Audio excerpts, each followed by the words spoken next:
कहानी शुरू होती है एक चांदनी रात से, जब एक आदमी कहता है, समय आ गया है। वह समझाता है कि भले ही उसकी क्लैन को डेमोनिक सेक्ट ने नष्ट कर दिया, लेकिन उनका संघर्ष जिंदा रहने का केवल एक ही मकसद था, बदला। हम उसे एक पेड़ की शाखा के ऊपर खड़े हुए देखते हैं। वह एक दीवार को पार करता है और नीचे आग दिखाई देती है। एक गार्ड निगरानी पर खड़ा है। तभी छायाओं से हाथ बाहर आने लगते हैं और वह आदमी ऐसा गर्दन घुमाता है जैसे मैं तुम्हारी मां को सड़क पर देख लूं। वह कहता है कि ज्यादा समय नहीं लगेगा सेंट्री के गायब होने का पता चलने में, और वो इससे पहले ही सब खत्म कर देगा। खून खराबा जारी रहता है और हम एक बूढ़े आदमी की आवाज सुनते हैं।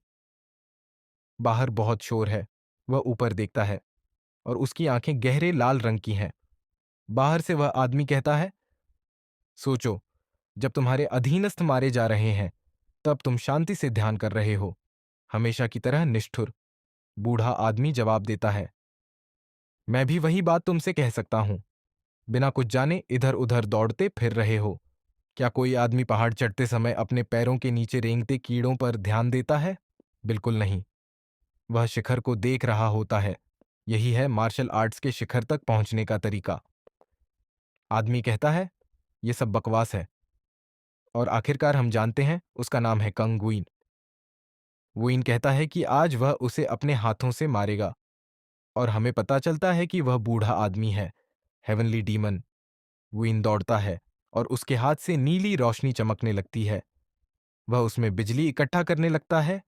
यह है हेवनली लाइटनिंग फिस्ट। वह सीधा हेवनली डीमन के चेहरे पर वार करता है। हेवनली डीमन हंसता है और पूछता है, क्या बस इतना ही है तुम्हारे पास? वह अपना हाथ फैलाता है और अपनी कला हेवनली ब्लड टाइड आर्ट का प्रयोग करता है। वह कहता है, देखो और सीखो। फिर वह एक असली ऊर्जा किरण छोड़ता है जो वुइन की मुट्ठी से टकराती है, और एक ड्रैगन बॉल जी जैसी एनर्जी बैटल शुरू होती है। स्पष्ट है, हेवनली डीमन जीत जाता है। ऊर्जा किरण वुइन की मुट्ठी के पार निकल जाती है और उसका चेहरा घायल हो जाता है। वुइन उस किरण को पहचानता है, वह है सोडची। हेवनली डीमन कहता है, आज मैं तुम्हें तुम्हारे पिता के पास भेज दूंगा। अब तुम खत्म हो चुके हो। लेकिन वुइन के पास और योजना है। वह एक और तकनीक का प्रयोग करता है। हेवनली डीमन चौंकता है।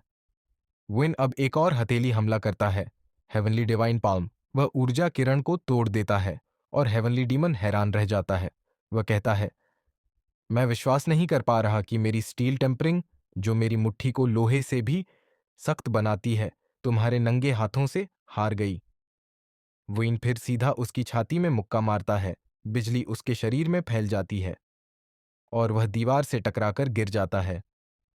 वुइन हांफते हुए कहता है, मेरे पिता के बारे में अपने गंदे मुंह से बात मत करो। तुमने अपने जीवन में जो बुरे कर्म किए हैं उन्हें मत भूलो। यह उन सभी लोगों का क्रोध है। हेवनली डीमन कहता है, मुझे उस समय क्लाउड ड्रैगन सेक्ट की जड़ें भी खत्म कर देनी चाहिए थीं। मुझे नहीं पता तुमने किस तरह का एनलाइटनमेंट पाया है, पर मैं सच में हैरान हूं। तुमने मेरी heavenly demon blood surge art को तोड़ दिया। अब मेरे पास कोई और विकल्प नहीं है। वह एक गोर्ड निकालता है। वुइन पूछता है, क्या वो एक एलिक्सर है? जैसे ही बूढ़ा आदमी उस एलिक्सर को पीना शुरू करता है, वुइन कहता है, इतनी मात्रा में एलिक्सर एक साथ पीने से तुम डिमोनिक ची डिविएशन में चले जाओगे। बैंगनी ऊर्जा गोड को तोड़ देती है। अब हेवनली डीमन की कुई इतनी बढ़ गई है कि वह खुद को संभाल नहीं पा रहा। उसका चेहरा तन जाता है, आंखें बाहर आने लगती हैं। वह एक जोरदार दहाड़ लगाता है, इतनी शक्तिशाली कि हवा की तरंगें चारों ओर फैल जाती हैं। वुइन अपने हाथ उठाकर खुद को बचाता है। वुइन को यकीन नहीं हो रहा कि वह क्या देख रहा है। तभी हेवनली डीमन की आवाज पीछे से आती है। यूइन मुड़ता है, पर तब तक हमला आ चुका होता है। हेवनली डीमन कहता है, अब तुम्हें गायब हो जाना चाहिए। वुइन समझता है कि वह बहुत देर कर चुका है, लेकिन तभी कोई और बैरियर डालता है। एक रक्षक शील्ड उसके चारों ओर बन जाता है। वुइन पहचान लेता है। चौंक कर एक आदमी अंदर आता है और कहता है, माफ करना, देर हो गई, थोड़ा आराम कर रहा था। वुइन उसे कहता है, ग्रेट मेज। वह जवाब देता है, मैंने कहा था ना कि मुझे ऐसे बेकार नामों से मत बुलाओ। तो क्या यही है वो दुश्मन जिसके बारे में तुम बात कर रहे थे? वुइन कहता है, ये वही है जो कहता है कि वो दूसरी दुनिया से आया है। अगर यह नहीं होता तो मैं आज मारा गया होता। और फिर हम वापस आ जाते हैं हकीकत में। एक आदमी चिल्लाता है, रुको, मुझे लगा ये एक सामान्य मूरिम कहानी है। ये क्या बकवास है? एक अलग दुनिया से आया हाई लेवल मेज? वह आह भरता है, मैं तो मजा ले रहा था पढ़ने में, अब मूड ही खराब कर दिया। लेखक जरूर कुछ फेंटिनल पर है। आखिर बिना किसी संदर्भ के दूसरी दुनिया कहां से आ गई? अब हम उस आदमी से मिलते हैं। उसका नाम है जिन सिवून और वह 23 साल का है। उसका फोन बजता है। हमें पता चलता है कि वह 6 महीने पहले सेना से डिस्चार्ज हुआ था और अब कॉलेज वापस जाने की तैयारी कर रहा है। उसका दोस्त उसे पूछता है कि क्या वह कुछ रैंक्ड गेम खेलना चाहता है। सीवून सोचता है, क्या उसका दोस्त और कोई नहीं जानता खेलने को? जैसे कई लोग जो सेना से निकलते हैं, उसका भी एक अच्छा लाइफ प्लान था। वो कुछ सर्टिफिकेशंस लेना चाहता था और पढ़ाई करना चाहता था, जो सेना में वह नहीं कर पाया था। लेकिन समाज में बहुत सी मजेदार चीजें उसने मिस कर दी थीं। वह बाहर निकलता है, सोचता है कि उसके पास थोड़े पैसे बचे हैं, पर शायद पार्ट पार्ट टाइम जॉब ढूंढ ले। कैशियर उसे नाम से पहचानता है और पूछता है कि क्या वह आज फिर लॉयल ग्राउंड खेलने आया है। सीवून कहता है हाँ, और 10 घंटे खरीदता है। वह लॉयल ग्राउंड में घंटों बिता चुका है और सिर्फ 3 महीनों में वह टॉप 10 रैंकर बन गया। वह डिस्कॉर्ड में लॉग इन करता है और अपने दोस्त से कहता है कि वह लॉबी में रुके। उसे कभी कभी टूर्नामेंट से कुछ पैसे भी मिल जाते हैं जो इंटरनेट काफेज में होते हैं। गेम सिंपल है। 100 खिलाड़ी प्लेन से उतरते हैं, हथियार इकट्ठे करते हैं और एक दूसरे को मारते हैं जब तक एक ही ना बचे। हाँ, वह पबजी की बात कर रहा है। वह कोऑर्डिनेट्स बताता है। 120, 2 बंदे हैं। वह गोली चलाता है, दोनों को डबल हेडशॉट से मार देता है। उसका दोस्त चिल्लाता है, अब बस 2 लोग बचे हैं। सीवून कहता है, तू इतना चिल्ला क्यों रहा है? तू पहले ही मर गया था। वे सेफ जोन ढूंढने के लिए फार्मिंग करते रहते हैं। दूसरे खिलाड़ी एक इमारत की तरफ बढ़ते हैं। उन्हें फर्श पर लूट दिखती है, फर्स्ट एड किट आदि। वे सोचते हैं कि अंदर कोई नहीं गया, लेकिन जाहिर है ये एक बेट है। जो भी कभी पबजी खेला है वो जानता है। एक बंदा लूट लेने अंदर जाता है और हम देखते हैं सीवून का कैरेक्टर कोने में कैंपिंग कर रहा है। गनशॉट्स होते हैं। उसके टीममेट की मौत हो जाती है। बाहर वाला खिलाड़ी सोचता है, यार वो अंदर छुपा हुआ था। वह भागने लगता है, लेकिन उसकी पीठ पर गोली मार दी जाती है। अब आखिरी बचा खिलाड़ी है। चिकन डिनर मिल चुका है। उसका दोस्त उसे धन्यवाद कहता है। सीवून जवाब देता है, बस अब क्यू लगा दो, कल से पढ़ाई शुरू कर रहा हूं। शब्द जो हम सबने कभी ना कभी कहे हैं, लेकिन फिर भी प्रोक्रास्टिनेशन। उसे फोन पर नोटिफिकेशन आती है। उसकी माँ का मैसेज है। वह पूछती है, पढ़ाई ठीक चल रही है? कहती हैं, तुम्हारी एकेडमी फीस भेज दी है और थोड़ा एक्स्ट्रा भी, अच्छे से खाना। माफ करना बेटा, और नहीं भेज सकते। वह उन्हें धन्यवाद कहता है, सोने जा रहा हूं। फिर वह अपने दोस्त से कहता है, अब मैं कल से नहीं खेलूंगा। उसका दोस्त कहता है, लेकिन हमने क्लैन वॉर की प्लानिंग की थी। सीवून कहता है, मैं नहीं आ पाऊंगा, मुझे इंग्लिश एकेडमी जाना है। जब भी माँ का मैसेज देखता हूं, गिल्टी महसूस करता हूं। कई महीनों से ऐसे ही जी रहा हूं। रात को वह डूम स्क्रोलिंग कर रहा होता है। कुछ शॉर्ट वीडियो देखता है जिसमें लोग मिस्टीरियस पावर्स के साथ दिखाई देते हैं। उन्हें प्लेयर्स कहा जा रहा है। वह एक वीडियो क्लिक करता है, पर वीडियो अचानक डिलीट हो जाता है। अजीब है, वह सोचता है, सो जाना चाहिए। अगली सुबह वह एकेडमी जा रहा होता है। उसका दोस्त कहता है, क्लैन वॉर की तैयारी कर लेते हैं। सीवून कहता है, ठीक है, आखिरी एक गेम खेल लेते हैं। लेकिन तभी एक पर्पल लाइट उसके पीछे चमकने लगती है। वह मुड़ता है, हैरान हो जाता है। वह रोशनी पूरी तरह उसे घेर लेती है। उसका बैकपैक गिर जाता है और वह पूरी तरह गायब हो जाता है। सीवून सोचता है, ये रोशनी क्या थी? मैंने अभी तो पढ़ाई करने का निश्चय किया था। क्या ये देर से फैसला लेने की सजा थी? धीरे धीरे वह अपनी आंखें खोलता है। लोग रशन में बात कर रहे हैं। वह सोचता है, इतनी आवाज क्यों है? वह आगे देखता है, लोग तलवारों और मैजिक से लड़ रहे हैं। वह हैरानी से कहता है, ये क्या हो रहा है? इतने सारे कॉस्प्लेयर्स क्यों दिख रहे हैं? जैसे ही वो उन्हें जादू करते हुए देखता है, वो सोचता है कि शायद ये कोई सपना है। वो चारों ओर देखता है और एक मूर्ति को देखता है, अभी भी पूरी तरह से भ्रमित। मूर्ति कहती है कि 100 खिलाड़ी डिटेक्ट किए गए हैं। सियोन सोचता है कि उसे अपने सिर के अंदर आवाज क्यों सुनाई दे रही है, और यह थोड़ी तेज भी है। मूर्ति की आंखें चमकने लगती हैं और कहती है कि सिस्टम को इनिशियलाइज किया जा रहा है। उसी समय एस्योन की आंखों में भी वही नीली चमक दिखती है। वो अभी भी इस स्थिति से उलझा हुआ है। फिर मूर्ति कहती है कि भाषा का सिंक्रोनाइजेशन हो रहा है। जो रूसी भाषा वह पहले सुन रहा था, अब वह सीधे कोरियन में ट्रांसलेट हो रही है। उसके सामने खड़ा एक मोटा आदमी कहता है कि अब सब उसकी भाषा में बात कर रहे हैं। हम देखते हैं कि मूरम सेटिंग से आए कुछ लोग सेक्स की बातें कर रहे हैं, और यहां तक कि कुछ मेज भी चर्चा कर रहे हैं। एक मेज दूसरे से पूछता है, जिसका नाम खायरन है, कि उन्होंने इस स्थिति में कैसे आ गए। खायरन कहता है कि वो यही बात उससे पूछना चाहता था, और पूछता है कि एस्क्रो ने उसे यहां क्यों लाया। एस्क्रो कहता है कि वो बहुत बेशर्म है और अब वो उसकी बातों में नहीं आएगा। चायरॉन कहता है कि यह जरूरी नहीं है कि वो उस पर विश्वास करे या नहीं, क्योंकि सभी को डीमन किंग की ताकत के आगे झुकना ही होगा। एस्क्रो कहता है कि वह उसे एक आर्चमेज के रूप में वादा करता है कि वह उसे यहीं मार डालेगा और डीमन किंग को जल्द खत्म कर देगा। वह एक क्षमता का उपयोग करता है जिसका नाम है एस्क्रो स्टाइल लाइटनिंग, और वह खायरन की दिशा में बिजली छोड़ता है। एस्क्रो तब चौंक जाता है क्योंकि खायरन को कुछ भी नहीं होता। एस्क्रो कहता है कि जरूर वही था जिसने उसे यहां लाया, और सियोवून ये सब देखते हुए सोचता है कि यह सपना होने के लिए बहुत ज्यादा रियलिस्टिक है। मूर्ति तब कहती है कि अब खेल शुरू किया जा रहा है। कठिनाई स्तर इजी पर सेट किया गया है। उन्हें केवल टॉप 90 में पहुंचना है। चुना गया नक्शा है किंगडम की राजधानी, और इनाम टॉप 10 और उससे ऊपर वालों को मिलेगा।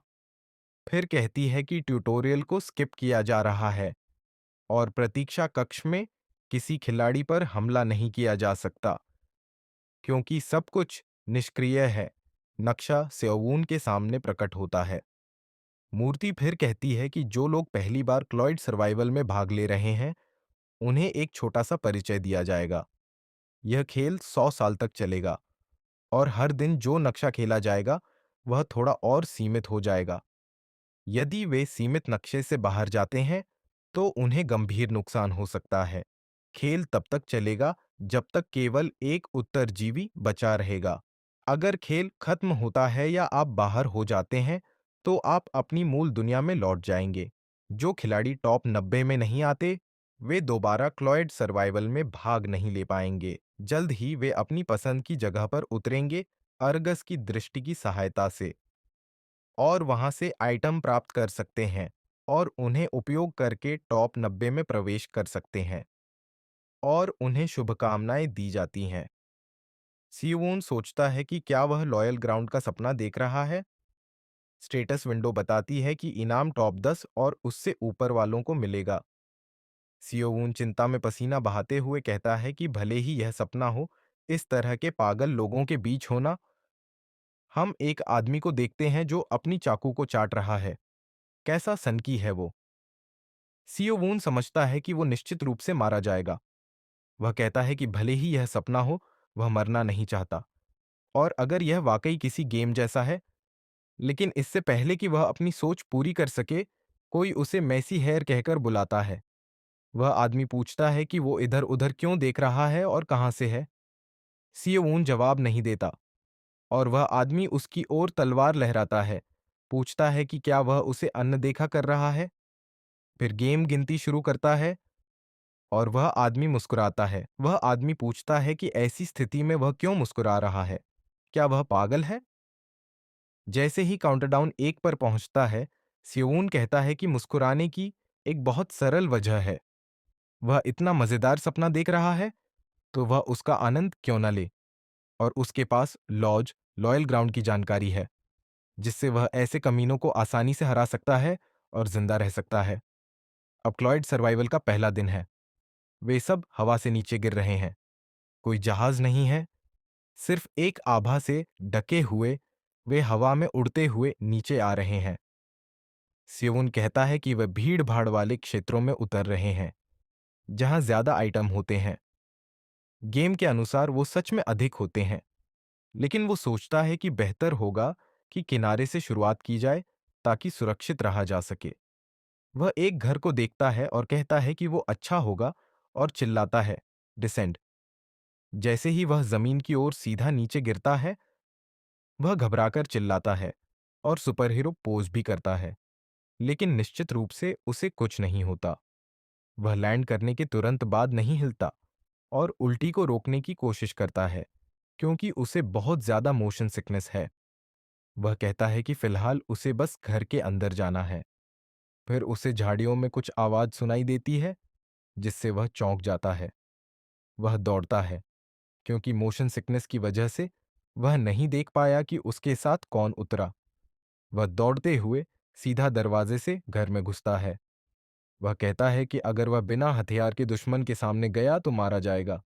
वह दरवाजा बंद करता है। फिर वह हांफते हुए अपने सीने को पकड़ता है और कहता है कि शायद वही तलवार वाला कमीना है और उसे उसे भड़काना नहीं चाहिए था। वह खिड़की से झांकता है, कोई नहीं दिखता और कहता है कि शायद सिर्फ हवा थी। और सौभाग्य से अब कुछ और नहीं सुनाई दे रहा, इसलिए वह आगे बढ़ सकता है। अब वह घर के अंदर आइटम्स ढूंढना शुरू करता है। वे कहते हैं कि आपको वहीं से आइटम्स मिलते हैं जहां आप उतरते हैं और उसे यहां देखना होगा। वह आगे बढ़ता है और नीचे कुछ देखता है।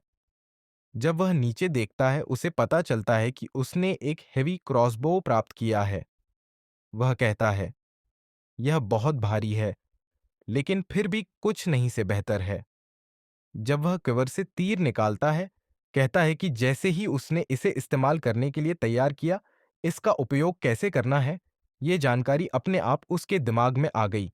वह उसे लोड करने लगता है। एक दक्षिण कोरियाई सेना के सार्जेंट के लिए यह कुछ नहीं है, और अगर वह ट्रिगर दबाएगा तो यह गोली चलाएगा, और वह वही करता है।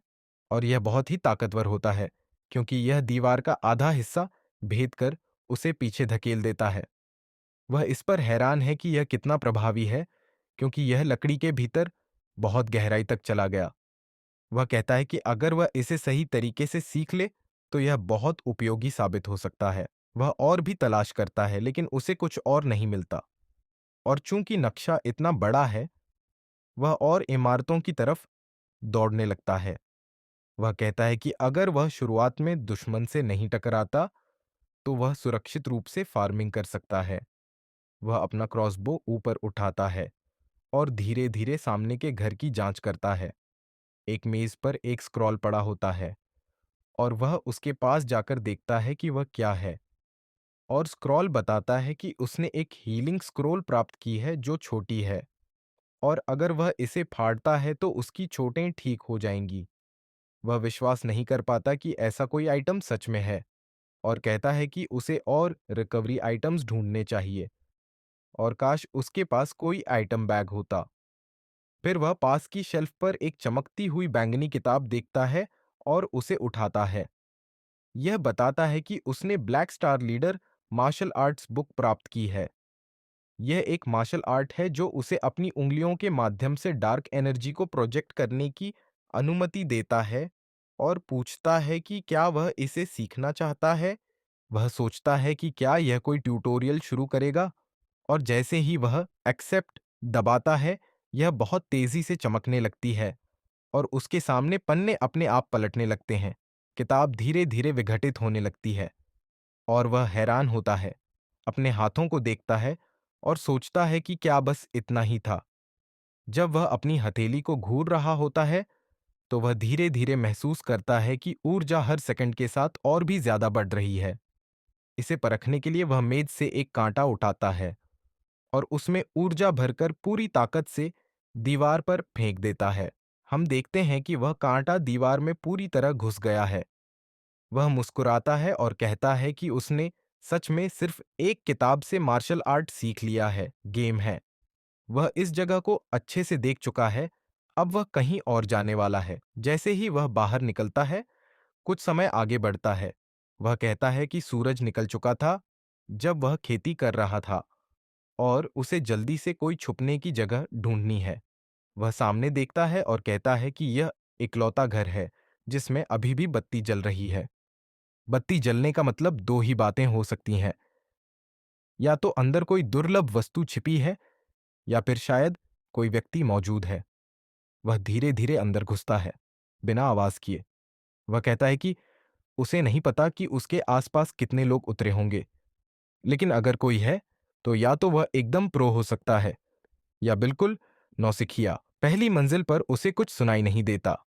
वह सोचता है कि शायद वे दूसरी मंजिल पर छुपे हों और बेचैनी से सोचता है।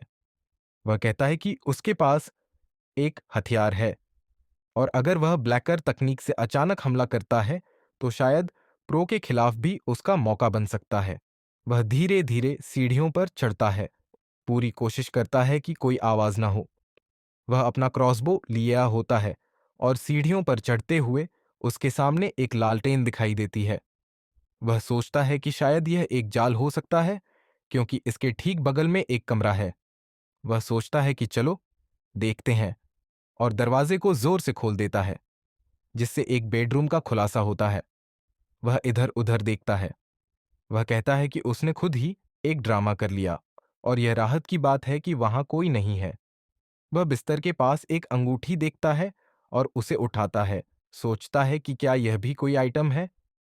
इसका नाम होता है रिंग ऑफ स्ट्रेंथ, जो पहनने वाले की ताकत को 20 तक बढ़ा देता है। वह सोचता है कि क्या सिर्फ पहनने से ही वह वाकई ताकतवर हो जाएगा, और वह इसे अपनी तर्जनी में पहन लेता है। तुरंत ही उसे एक अजीब सा एहसास होता है और वह कहता है कि उसका पूरा शरीर अब हल्का महसूस हो रहा है। यहां तक कि क्रॉसबो का वजन भी अब ज्यादा महसूस नहीं हो रहा, जबकि पहले वह भारी लगता था। अगर इसने ताकत 20 से बढ़ाई है तो शायद वह इसे देख सके। वह अपने आंकड़ों स्टैट्स को देखने की कोशिश करता है और कैरेक्टर इन्फो लाने के लिए शब्दों को आजमाने लगता है। आखिरकार वह स्क्रीन खोलने में सफल होता है, जिसमें दिखता है कि वह अभी भी काफी कमजोर है, और वह सोचता है कि क्या वह केवल इसीलिए एक मार्शल आर्टिस्ट के रूप में वर्गीकृत हुआ है क्योंकि उसने एक मार्शल आर्ट सीखा है। वह कहता है कि यह काफी कूल है।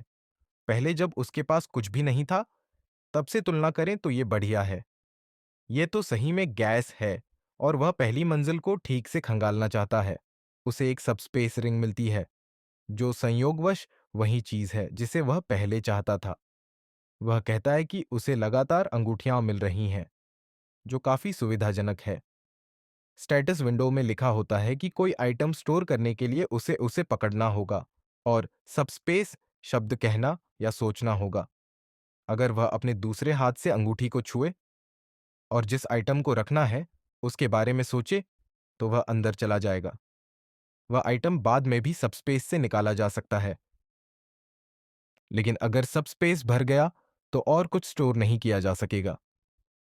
वह कहता है कि यह तो गेम के इन्वेंट्री जैसा है और शायद लोग बैग की बजाय यही इस्तेमाल करते होंगे। फिर वह सबस्पेस खोलता है और हम उसे उसके सामने तैरता हुआ देखते हैं।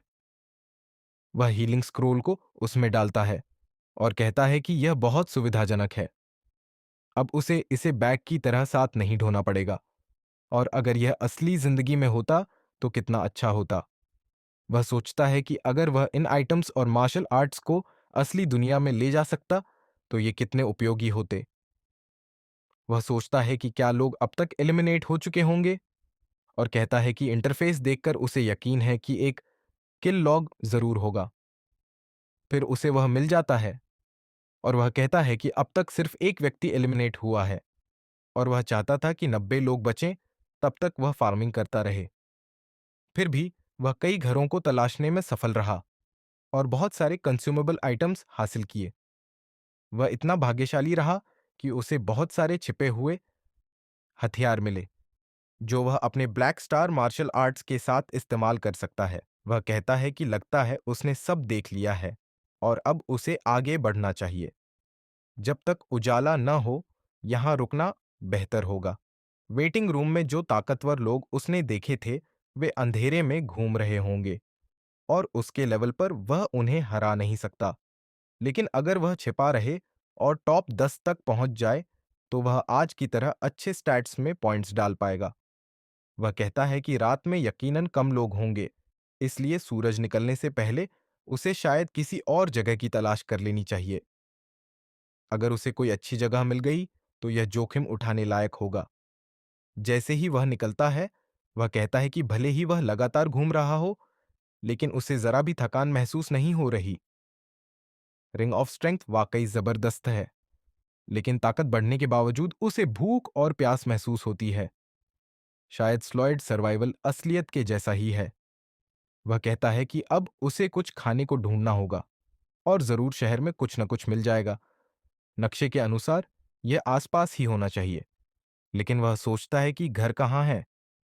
तभी हम सुनते हैं एक भेड़िए की गुर्राहट, और वह भी सुनता है, बिल्कुल उसके पीछे। वह फौरन झाड़ियों में कूद जाता है और कहता है कि जब तक वह उस पर पहुंच नहीं गया, तब तक उसने कुछ नहीं सुना। वह झांक कर देखता है, दूर उसे देखते हुए, और घबराकर पसीना पसीना हो जाता है। वह घबराहट में कहता है कि यह सच में एक वेयरवुल्फ है, क्योंकि उसके बगल में एक और भी है। जैसे ही वह उसकी ओर देख रहा होता है, वो उस पर हमला करने आता है, लेकिन वह तुरंत ही रास्ते से हटकर बच जाता है।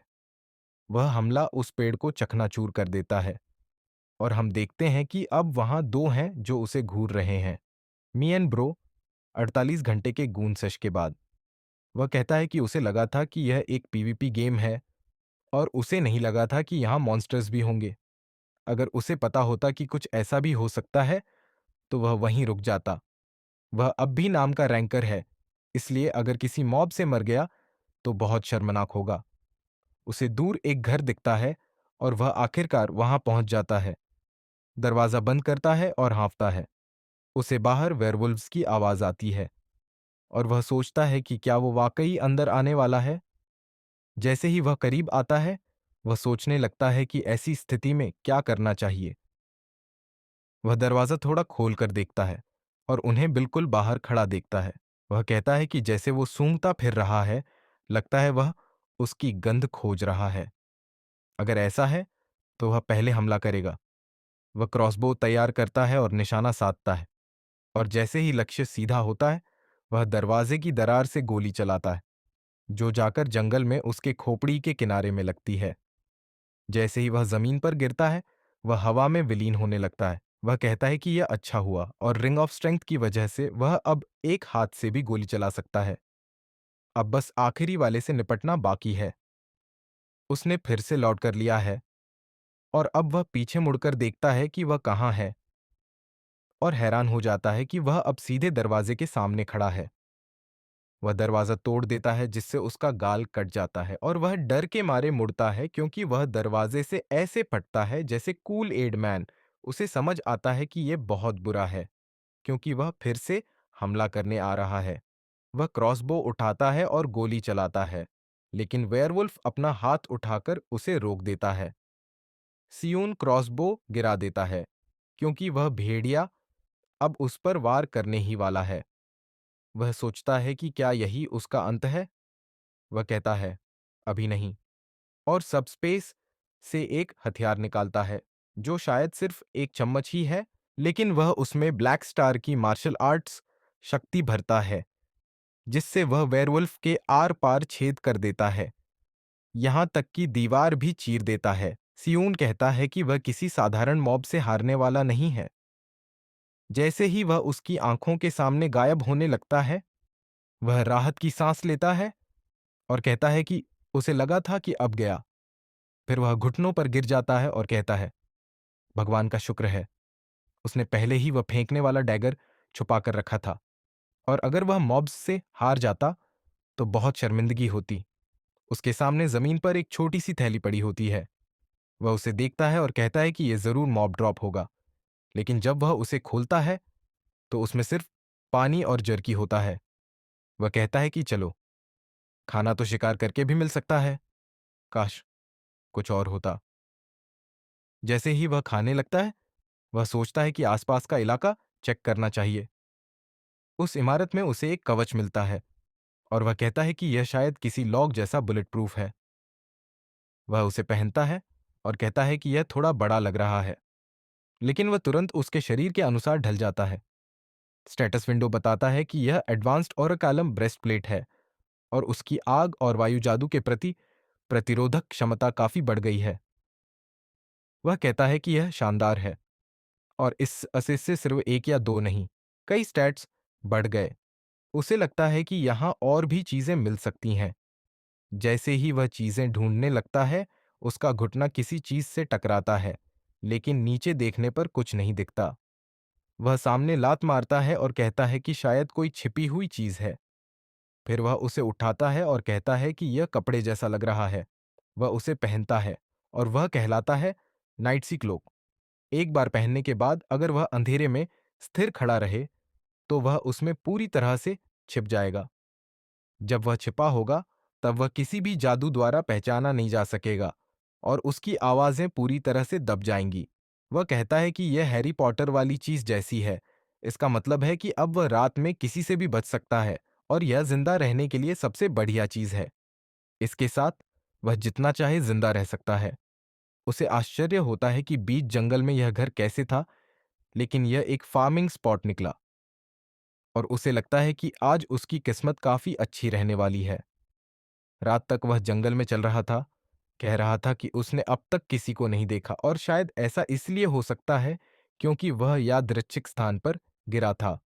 उसे अपनी पीठ के पीछे किसी के दौड़ने की आवाज सुनाई देती है और हम एक आदमी को देखते हैं जो जंगल में दौड़ रहा है। उसके कपड़े फटे हुए हैं और वह चिल्ला रहा है। काश उसके पास इसे इस्तेमाल करने का समय होता। सून नाइट क्लोक पहनकर कुछ झाड़ियों में छिप जाता है। आदमी कहता है कि उसे विश्वास नहीं हो रहा कि वह यहां एक मेज से मिला। सीवून कहता है कि वह मजबूत नहीं दिखता और अगर वह गलत नहीं है, तो वह उसे संभाल सकता है। जब आदमी जाने लगता है, सीवून अपने आप से कहता है कि शांत हो जाए, क्योंकि यह कोई व्यक्ति नहीं है, बस एक खेल है।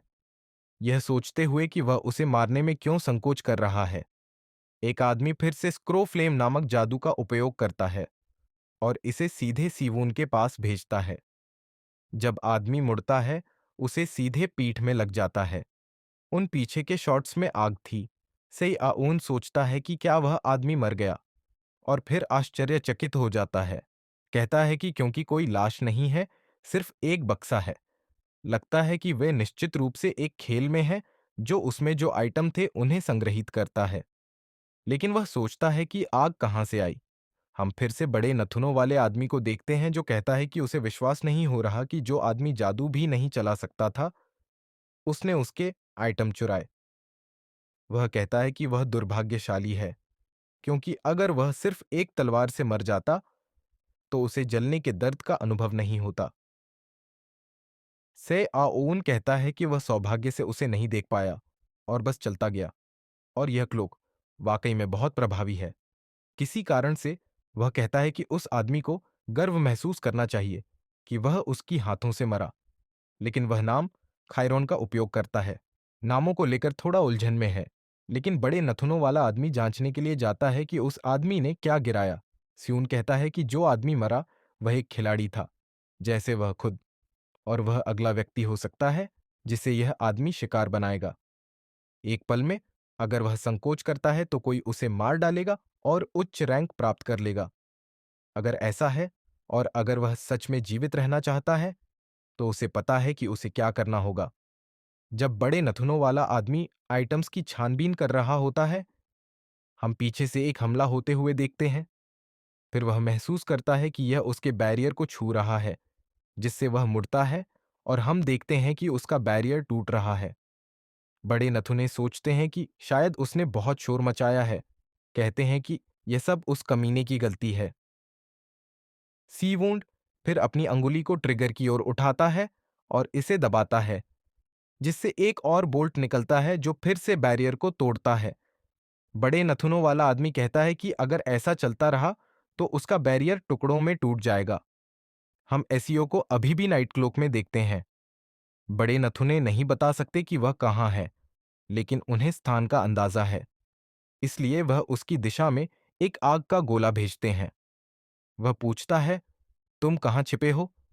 तुम्हें अपने आप को दिखाना चाहिए, कावर्ड बनने की बजाय। इस बार एक फेंकी हुई छुरी झाड़ियों से निकलकर सीधे बड़े नथुनों की ओर जाती है। जब वह मुड़ता है तो उसकी बैरियर उसे बचा लेती है, लेकिन अब वह पूरी तरह से टूट चुकी है। वह बहुत घबराया हुआ दिखता है, लेकिन फिर भी पूछता है, तुम कहाँ छिपे हो? सीवून फिर एक और शॉट के लिए क्रॉसबो पर निशाना साधता है। बड़े नथुने फिर से एस्क्रोज फ्लेम जादू का एक और मंत्र कास्ट करना शुरू करते हैं, लेकिन वह इसे पूरा करने से पहले एक फेंकी हुई छुरी सीधे उसके माथे में जाती है और उसकी आंखों से आंसू बहने लगते हैं। उसके अंतिम शब्द थे, वह मंत्र को कास्ट करने की पूरी कोशिश कर रहा था, जबकि उसका सिर उस हमले से नष्ट हो गया। सीवून बस हैरान है कि वह जीत गया। और अब जमीन पर 2 लूट बॉक्स हैं। वह कहता है कि अगर कोई आग देखे और उसका पीछा करे तो यह परेशानी होगी, इसलिए उसे जितना जल्दी हो सके लूट लेना चाहिए और निकल जाना चाहिए। वह पहले बड़े नथुनों के बक्से से शुरू करता है और लगभग हर चीज को सबस्पेस में डाल देता है और एक और हीलिंग आइटम भी प्राप्त करता है। फिर वह एक आइटम प्राप्त करता है जिसका नाम एस्क्रोज नेकलेस है, और यह संकेत करता है कि वह एस्क्रो मैजिक सोसाइटी का एक मेज है। इससे नामों की उलझन साफ हो जाती है। वह कहता है कि यह एक बेकार आइटम है जिसमें कोई गुण नहीं है और उसे इसे अभी के लिए संजोकर रखना चाहिए। जैसे जैसे वह आइटम्स को देखता है, उनमें से एक पर उसकी नजर जाती है और वह है सर्कल स्टोन, जो उपयोगकर्ता को अपने हृदय के चारों ओर एक वृत्त उकेरने की अनुमति देता है, जिससे वह माना का उपयोग कर सके। एक बार इसका उपयोग करने पर वह उस वृत्त का जादू सीख सकता है। वह वाकई में सोचता है कि क्या वह ऐसा करके एक मेज बन सकता है। अब उसे याद आता है कि वह आदमी जो भाग रहा था, उसने कहा था, काश उसके पास इसे इस्तेमाल करने का समय होता। और सीवून कहता है कि वह माफ करेगा, लेकिन वह इसका अच्छा उपयोग करेगा उस आदमी की जगह पर, और बाकी सब कुछ अपने इन्वेंट्री में डाल देगा और इसे एक सुरक्षित जगह पर जाकर देखेगा। वह जंगल में आगे बढ़ता है जब तक वह एक पहाड़ी के ऊपर नहीं पहुंचता। कहता है कि उसे एक ऐसी जगह चाहिए जहां वह सर्कल स्टोन का उपयोग कर सके। वह कुछ घरों को देखता है और वहां की ओर बढ़ता है। कहता है कि यह अच्छा लगता है। भीतर जाते ही यह पूछता है कि क्या वह सर्कल स्टोन का उपयोग करने के लिए निश्चित है, और वह कहता है, बिल्कुल। यह चेतावनी देता है कि एक बार अगर उसने इसका उपयोग किया तो उसे 3 घंटे तक स्थिर रहना होगा और वह उस दौरान कोई और क्रिया नहीं कर पाएगा और न ही आइटम्स का उपयोग कर सकेगा, और वह हल्का दर्द भी महसूस करेगा। जैसे ही वृत्त बनेगा, तुरंत ही उसके सीने में तेज दर्द होने लगता है और वह उन चीखों को दबाता है जो आना चाहती थीं, और अगले 3 घंटे तीव्र दर्द में बिता देता है। हम उसे फर्श पर लुढ़कते हुए देखते हैं। कहता है कि यह थोड़ा सा दर्द होना चाहिए था, लेकिन उसने सोचा था कि वह खत्म हो जाएगा। और यह कहता है कि मार्शल आर्ट सीखना आसान था, लेकिन जादू वाकई में कठिन था। फिर वह अपना स्टेटस विंडो खोलता है और हम देखते हैं कि अब उसके पास 2 नौकरियां हैं और उसके पास अब एक मोनोस्टैट भी है। वह कहता है कि चूंकि उन 2 लोगों की मौत हो गई, तो जीवित रहने वालों की संख्या भी कम हो जानी चाहिए, और वह इसे चेक करने के लिए जाता है। जैसे ही यह पॉपअप होता है, वह पूछता है कि यह कैसे संभव है, क्योंकि यह काफी घट गया है और अब केवल 45 लोग बाकी हैं, जबकि एक व्यक्ति जिसका नाम नाम सगांग है लगभग हर व्यक्ति को मार रहा है। सौभाग्य से हम कुछ घंटे पहले का एक फ्लैशबैक देखते हैं और हम एक आदमी को देखते हैं जो पेड़ की चोटी से दूसरों को देख रहा है। वह अपनी जीभ को चाटते हुए अपने शिकार को देखता है जब वह आदमी एक पत्थर से ठोकर खाता है, जो काफी मजेदार है क्योंकि आदमी बहुत बड़ा है। वह मुड़ता है, कहता है कि वह सिर्फ टॉप 90 में पहुंचना चाहता है, और वह जो नाम हो सकता है वह सैगवांग है, जो आदमी की जान लेने से पहले हाथ उठाता है। फिर वह अपना हाथ उसके चेहरे की ओर बढ़ाता है और उसका सिर एक जेट की तरह फोड़ता है। कहता है कि अब सभी प्रतिभागी इसे जानेंगे, और वह उस आदमी को लूटने की कोई परवाह नहीं करता।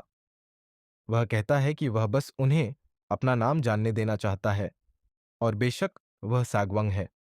अब तीसरा दिन है और उसे एक सूचना मिलती है। वह विश्वास नहीं कर पाता कि एक ही रात में इतनी सारी लोग मरे, और वह कहता है कि वह उम्मीद करता है कि वह सागवांग से बिल्कुल नहीं टकराए। फिर वह कहता है कि अगर यह ऐसा चलता रहा तो यह संभव हो सकता है कि वह टॉप 10 में पहुंच जाए।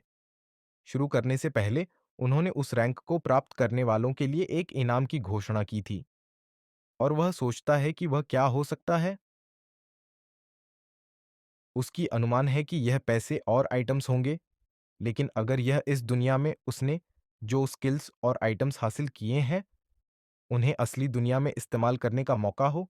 वह उकताकर कहता है कि बाहर एक हत्यारा पागल हो रहा है और यहां वह खुद को ज्यादा ही सोच रहा है। उसे जल्द ही काम खत्म करना चाहिए और चलना शुरू करना चाहिए, और वह निश्चित रूप से अपनी भीतर से शक्ति महसूस करता है। वह सोचता है, क्या यही माना है? वह कहता है कि उसने कल लूटते समय एक जादू की किताब पाई थी जिसका नाम है मैजिक बुक ऑफ विंडबॉल। यह हवा का उपयोग करके एक गोला बनाती है। वह जितनी ताकतवर होगा उतने अधिक गोले बना सकता है। वह कहता है कि उसने यह पहले ही जान लिया था, और पूछता है कि क्या वह इसे उपयोग करना चाहता है। वह हाँ पर क्लिक करता है और किताब बस गायब हो जाती है। वह पूछता है, क्या यही था? और कहता है कि यह उसे सीधे अपने दिमाग में जादू सिखा रहा है। फिर वह विंडबॉल का उपयोग करने के लिए हाथ आगे बढ़ाता है, अपने हथेली में मना इकट्ठा करता है। हम 4 गोले बनते हुए देखते हैं, और वह पूछता है कि क्या यही सब है, क्योंकि ये ज्यादा खास नहीं लग रहे। वह अपना हाथ उठाता है जैसे वह उन्हें झाड़ रहा हो, और वे धीरे धीरे पीछे की ओर उड़ते हैं जब तक कि वे दीवार से टकराकर एक बड़ी विस्फोट नहीं करते। वह कहता है कि यह जितना दिखता है उससे कहीं ज्यादा ताकतवर है, जिसका मतलब है कि यह निश्चित रूप से काम में आएगा। लेकिन वह यह सोचता है कि अचानक उसे इतना थकान क्यों महसूस हो रहा है। कहता है कि यह शायद जादू इस्तेमाल करने की वजह से है। समय बीतने के साथ प्रतिबंधित क्षेत्र उसके मानचित्र पर दिखने लगा और ग्रिड सिकुड़ने लगा। उसने तय किया कि वह सीमा के किनारे पर रहते हुए खेती करेगा। उसकी संभावना है कि वह किसी और खिलाड़ी से न टकराए, क्योंकि उनमें से आधे पहले ही खत्म हो चुके हैं, और उसे जल्दी से जल्दी खेती करनी चाहिए इससे पहले कि प्रतिबंधित क्षेत्र और सिकुड़े। हम देखते हैं कि कोई उसे एक पेड़ की शाखा से देख रहा है, और वह एक बूढ़ा आदमी है जो अभी तक हिला नहीं है, बस उसे रास्ते पर चलते हुए देख रहा है। वह कहता है, यह तो दिलचस्प है, और फिर कूदकर आगे बढ़ जाता है। फिर हमें आधे दिन का समय कटा हुआ दिखता है, और वह कहता है कि उसने मानचित्र पर यहाँ कुछ घर देखे थे, और फिर उसे आश्चर्य होता है कि वह फर्श पर केवल लूट बॉक्स और खून ही देखता है। उसे उसके पीछे कदमों की आवाज सुनाई देती है, और फिर वह घबराता है। वह विंडबॉल को सक्रिय करता है, और जहां से उसने आवाज सुनी थी वहां सीधे शॉट मारता है, जिससे दरवाजा फट जाता है। वह सोचता है कि क्या यह सिर्फ हवा थी। कहता है कि उसने किसी के मौजूद होने का एहसास किया था। वह दरवाजे से जो देखता है उसे देखकर हैरान हो जाता है, क्योंकि वहां खून हर जगह फैला हुआ है। वह कहता है, उन्हें जरूर चोट लगी होगी, और वहां बहुत सारे ताकतवर आइटम्स होंगे, क्योंकि वे अब तक जीवित रहे हैं।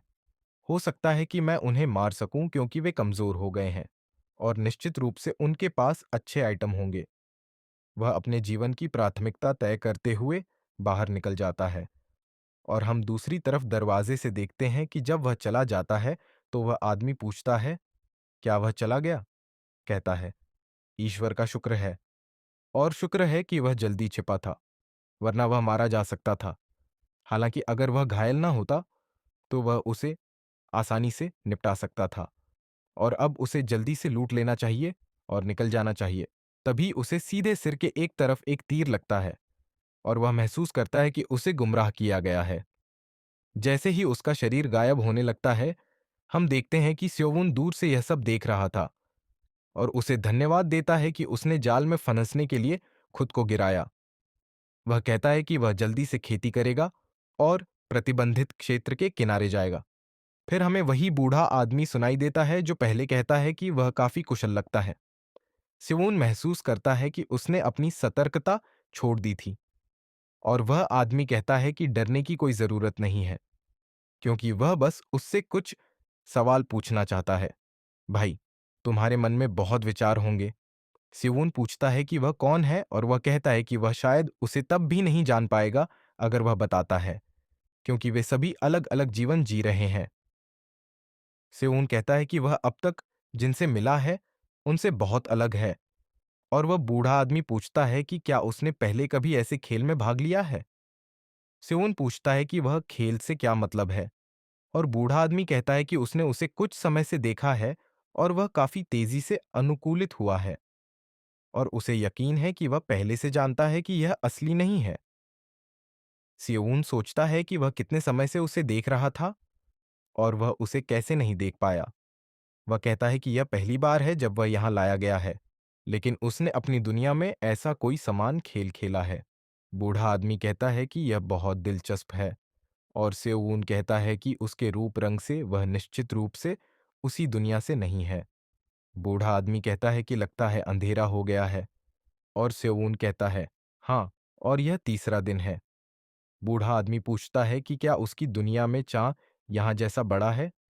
सेऊन कहता है कि वह यह नहीं जानता कि यह कितना बड़ा है, लेकिन बूढ़े आदमी से कहता है, नहीं, यह यहाँ बहुत बड़ा है। और बूढ़ा आदमी कहता है, वही। फिर वह उससे वह खेल समझाने को कहता है जिसकी उसने बात की थी। सियोन पूछता है कि क्या वह यहाँ इसे सही से कर पाएगा, क्योंकि यहाँ वह आसानी से घात लगा सकता है। बूढ़ा आदमी कहता है कि शायद यह लंबी बातचीत हो, इसलिए उन्हें कहीं और जाना चाहिए। और सियोन पूछता है कि वह कैसे जानता है कि वह उसे नहीं मारेगा। बूढ़ा आदमी उसे पकड़कर कहता है कि वह यकीन करता है कि वह इसे अच्छी तरह जानता है, लेकिन उसे बिना आवाज किए रहना चाहिए अगर वह शिकार नहीं बनना चाहता। ऐसा करते हुए वह पेड़ से पेड़ पर कूदने लगता है, सिवून को आसानी से उठाकर, बहुत तेजी से दौड़ते हुए, इतनी जल्दी कि सिवून के गाल हवा में फड़फड़ा रहे थे। सिवून कहता है कि उसे इस समय कोई अंदाजा नहीं था कि उनका सामना किस प्रकार के परिणाम लेकर आएगा। उस रात कहीं और बूढ़ा आदमी थोड़ी समझाने के बाद कहता है कि उसकी दुनिया बहुत जादुई लगती है। सियोवून कहता है कि वह सच में इसे शब्दों में नहीं कह सकता, और यह एक उन्नत सभ्यता का स्थान है। बूढ़ा आदमी कहता है कि यह समझ में आता है कि उसने यहां जल्दी से अनुकूलन क्यों किया, और सियोवून सोचता है कि वह कितना समय से उसे देख रहा था। बूढ़ा आदमी कहता है कि वह असल में तभी से उसके साथ है जब से वे यहां लाए गए थे। सियोवून सोचता है कि क्या वह अब उसका मन पड़ रहा है। बूढ़ा आदमी कहता है कि वह अगले 100 दिनों तक उच्च पर्वतों पर ताजे हवा का आनंद लेने की योजना बना रहा था, लेकिन वह उस पर ध्यान देने के लिए उसके किए गए काम से दिलचस्पी ले रहा था। उसने उससे बात करने का फैसला किया, क्योंकि वह जानना चाहता था कि वे यहां क्यों लाए गए, और वह उसे नुकसान नहीं पहुंचाने वाला है, इसलिए उसे सतर्क रहने की जरूरत नहीं है। स्योवून कहता है कि उसे कोई अंदाजा नहीं है, और बूढ़ा आदमी कहता है कि उसकी दुनिया में कुछ समान है। हालांकि सेवून कहता है कि वह भी सिर्फ खेलने का एक तरीका है, और यह सिर्फ मजे के लिए खेला जाता है, और कोई असल में नहीं मरता। उसके लिए यह जानना मुमकिन नहीं है। वृद्ध आदमी कहता है कि वह समझता है, और सेवून जारी रखते हुए कहता है कि वह यकीन से जानता है कि यह खेल किसी के लिए एक बहुत बड़ा अवसर होगा। वृद्ध आदमी पूछता है कि वह क्या मतलब है, और सेवून कहता है कि वह यकीनन पहले ही जानता है, लेकिन यहां मरना असली दुनिया में मरने जैसा नहीं है। एक बार जब वह मरेगा तो उसे एक रैंक और उसके अनुसार एक इनाम मिलेगा, और उसे यकीन है कि इनाम वह आइटम होंगे जो वे यहां प्राप्त करेंगे।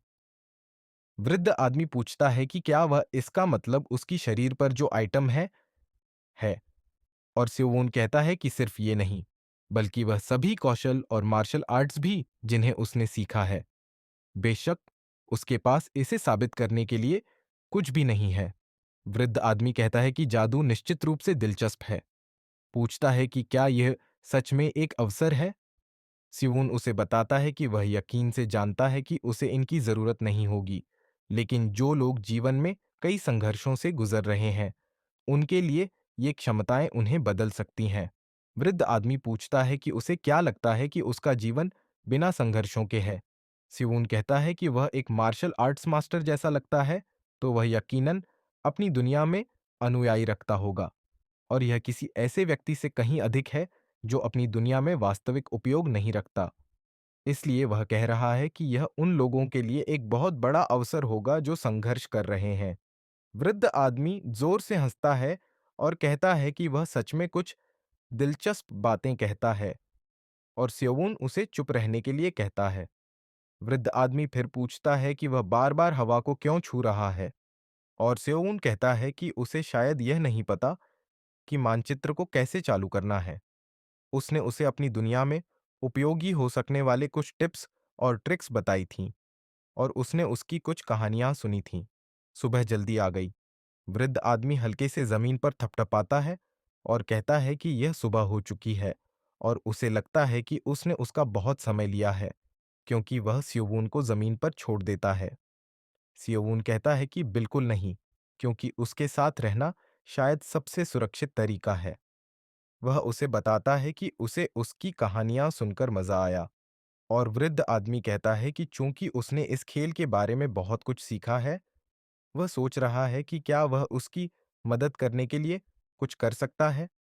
सियोन पूछता है कि क्या उसे कुछ मार्शल आर्ट्स सीखने का अवसर मिलेगा, क्योंकि वह अंत तक जीवित रहना चाहता है, और इसके लिए उसे उसकी मदद चाहिए। वृद्ध आदमी कुछ समय तक उसे देखता है और कहता है कि यह असंभव नहीं है, जिससे सियोवून को आशा मिलती है। लेकिन वृद्ध आदमी उसे चेतावनी देता है कि उसे सबसे बुरा करने के लिए तैयार रहना होगा। सियोवून पूछता है कि वह क्या मतलब है, और वृद्ध आदमी कहता है कि वह मृत्यु का मतलब है। पूछता है कि यह क्या होगा। वृद्ध आदमी कहता है कि पारंपरिक तरीकों से बाहर सफलता पाने के लिए उसे एक भारी कीमत चुकानी पड़ेगी। पूछता है कि क्या वह इसके लिए तैयार है। सियोवून कहता है कि वह फिर से वही बात दोहराना नहीं चाहता, लेकिन लोग यहां नहीं मरते। वृद्ध आदमी महसूस करता है कि वह सही कह रहा है, और कहता है कि अगर ऐसा है तो उस तरीके का उपयोग संभव हो सकता है। सिवून पूछता है कि क्या इससे उसे ताकत मिलेगी, और वृद्ध आदमी कहता है कि यह कम से कम कोशिश करने लायक होगा। सिवून पूछता है कि उसे क्या करना चाहिए, और वृद्ध आदमी कहता है कि सबसे पहले उसे यह जांचना होगा कि उसके अंदर की ऊर्जा कितनी है, और वह अपना हाथ उसके सिर पर रखता है। वह फिर उसकी अंदरूनी ऊर्जा देखकर चौंकता है। कहता है कि यह तो उसके कुत्ते से भी कम है। पूछता है कि वह इतना कमजोर कैसे है। सियोन कहता है कि उसने उसे पहले ही बताया था कि उसकी दुनिया में न तो मार्शल आर्ट्स हैं और न ही अंदरूनी ऊर्जा। वृद्ध आदमी उसे बताता है कि वह अभी के लिए कमल की स्थिति अपनाए, और हम उसे अभी भी उसके सिर पर हाथ रखते हुए देखते हैं, जैसे वह बास्केटबॉल खेल रहा हो। वह कहता है कि वह दर्द महसूस करेगा, जो मृत्यु जैसा होगा, फिर भी वह हिल नहीं पाएगा। स्योन पूछता है कि उसे क्या करना चाहिए।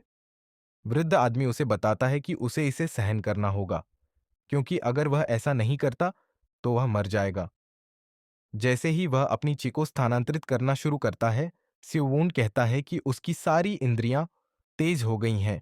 हवा जो उसकी त्वचा से टकराती है, वह तेज धार वाली छुरी जैसी महसूस हो रही है, और यहां तक कि सांस लेना भी ऐसा महसूस हो रहा है जैसे उन्होंने उसकी आपा उसमें फेंटानिल भर दिया हो। वह घास पर चलते चींटियों की आवाज भी सुन सकता है। फिर वह बहुत तेज दर्द महसूस करता है, जैसे वह उसकी दांतियन से ऊपर तक उड़कर पहुंच रही हो। वह एक चीख मारता है जैसे ही उसके मुंह और आंखों से एक ऊर्जा किरण निकलती है, और वह सोचता है कि क्या यही उसका अंत है। जैसे ही वह घबराहट से पसीना बहाने लगता है, फिर जैसे सब कुछ उसके चारों ओर जम गया हो, हम देखते हैं कि कुछ पुराने आदमी से उसे प्रत्यारोपित किया जा रहा है। असल में वह बहुत पसीना बहा रहा है, जब तक कि वृद्ध आदमी उसे नहीं बताता कि यह काम हो गया। वह फिर तुरंत अपने उल्टी को रोकता है और फिर सब बाहर निकाल देता है।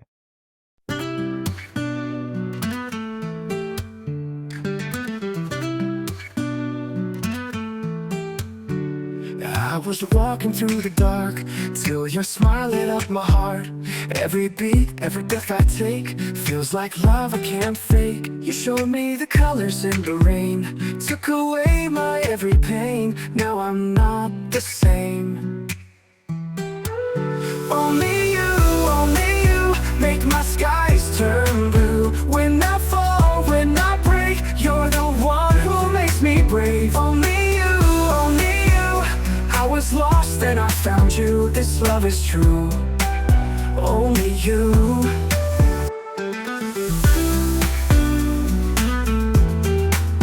I used to dream of love like this.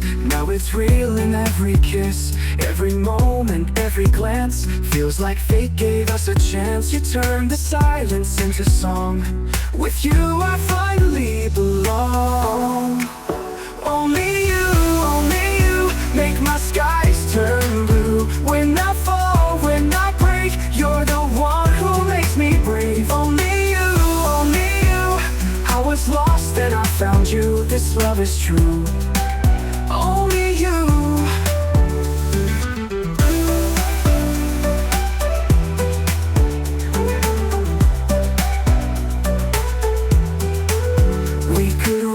We could fly, hold my hand, let's touch the sky. Forever starts with me and you. Only you,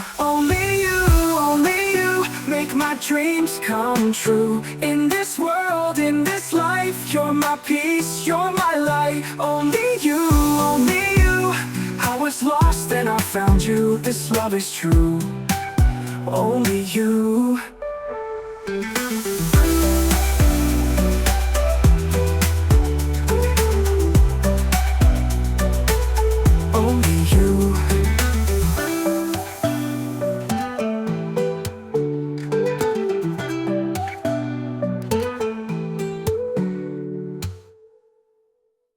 We could run, we could fly. Hold my hand, let's touch the sky. Forever starts with me and you. Only you.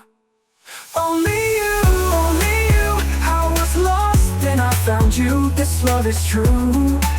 Only you.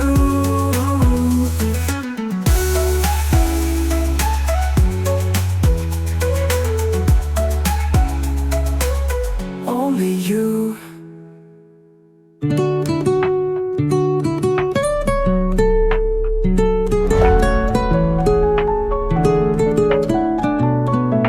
I could be the sun, I could be the rain, I could be the path leading you through the pain. I could be the whispers, I could be the name, I could be the truth if you'd call me again. I could be your story if you pull me close. I could be the window where the wind softly blows. If you ever wish for it, I'll rebuild the river again. If you ever wish for it, I'll rebuild the river again. I came through 1,000 warnings just for you. Only for you, only for you.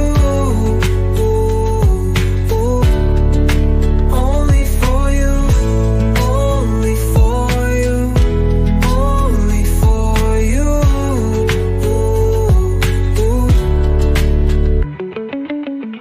The sun made a promise, the rain made a vow, the roads kept their silence just for you somehow.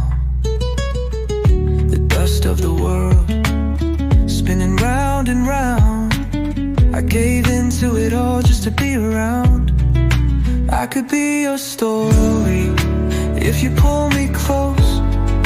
I could be the window where the wind softly blows. If you ever wish for it, I'll rebuild the river again. If you ever wish for it, I'll rebuild the river again. I came through 1,000 warnings just for you. Only for you, only for you.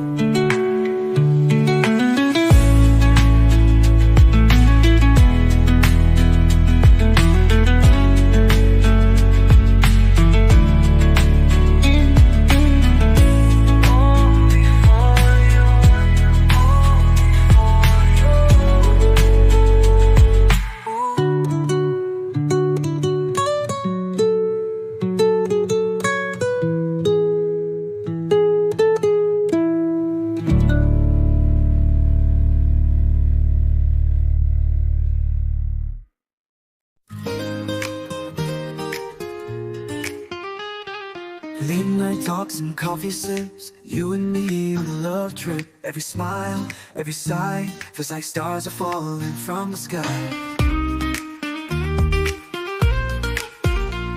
तेरी बातें जैसे ख्वाब हो, हर पल तू मेरे साथ हो।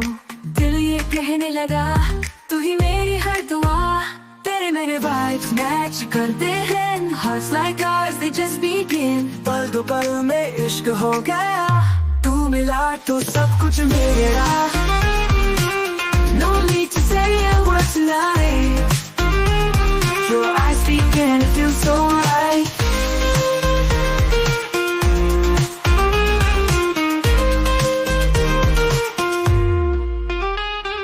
तेरे बिना अधूरा हूँ मैं, जैसे रास्ते बिना मंजिल के।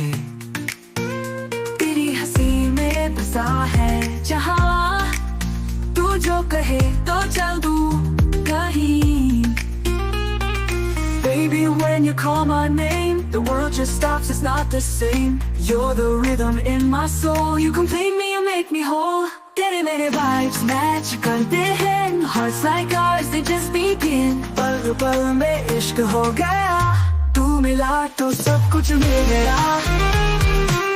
No need to say a word tonight, your eyes speak and it feels so right।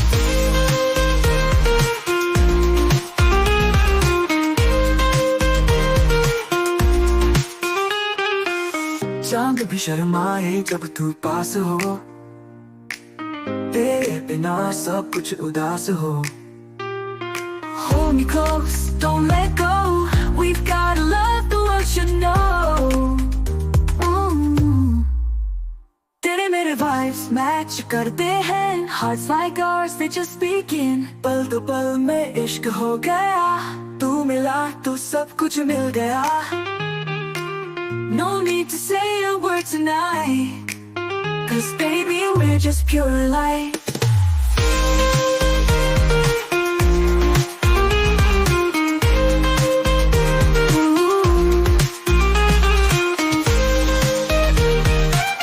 No need to say a word tonight, 'cause baby we're just pure light।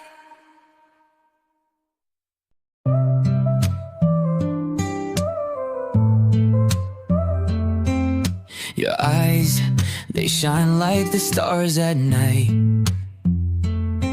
Every glance, they pull me into the light. Like moonlight on the ocean's tide, I'm lost in you and I won't hide. The sun may rise, but you're my sky. Every heartbeat, every sigh. If you accept me, I'll stay right here. Never leave you, never disappear. If you say yes, I promise I'll stay by your side. Every night, every day. Like the waves that never leave the shore, I'll love you forever, forevermore. Sound of waves crashing, followed by soft rhythmic claps to symbolize the waves' movement. I'll be your sun, I'll be your moon. Energy rising, a love that's in bloom. If you're with me, we'll never fall apart. Like the sea and the sky, we'll never be far. Your smile, it's like the morning light, warming me up, making everything right. Like the sea, you crashing with grace, and I find home in your embrace. The stars may fade, but you remain my constant, my sunshine through the rain.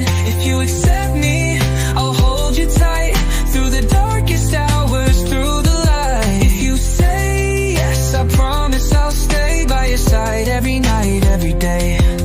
Like the waves that never leave the shore, I'll love you forever, forevermore.